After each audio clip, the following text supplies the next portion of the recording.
นสู่นางแลความลาดนางแก่นหมอแลน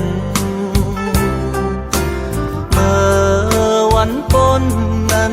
เหมือนนางหักแก่อยู่อ๋อปีไม้กันเน็ดยุ่งยามในลืมเปียวกว่าเงินเอาตั้งหักนางเห็นคุณค่าน้ำตาหยอดไหลกบนางมาก็อยู่ถึงปีมาเห็ดไหลลา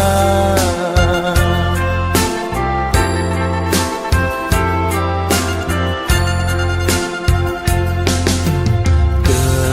ดเป็นคนน้องถูกลีวนตัวตั้งไม่ในอำลอดเธอก็เงินคำแลเอานางสุ่มจาดป่าอ๋อจึงใจเปเสลายามในลืมเปียวกว่าเงินเอาตั้งหักนางเห็นคุณค่าน้ำตาหยอดไหลกบนางมาก็อยู่ถึงปีมาเห็ดไหลลา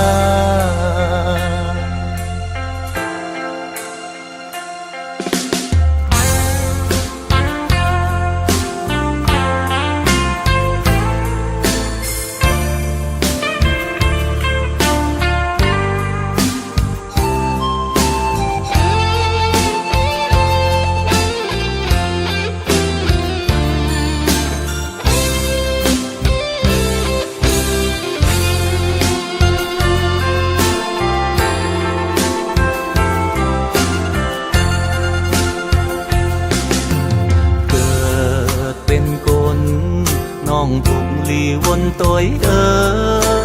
ตั้งไม่ในอำลอดเธอก็เงินคำแลเอานางสุ่มจาดป่าอ๋อจึงใจเปเสลายามในลืมเปียวกว่าเงินเอานางเห็นคุณค่า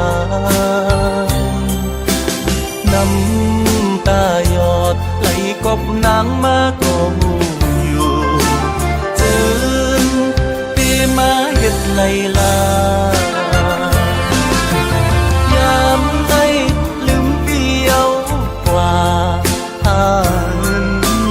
เอาตั้งหักนางเห็นคุณค่าน้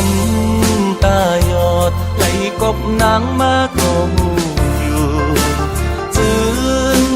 ปีมาเห็ดไหลลาเป็นกบใจ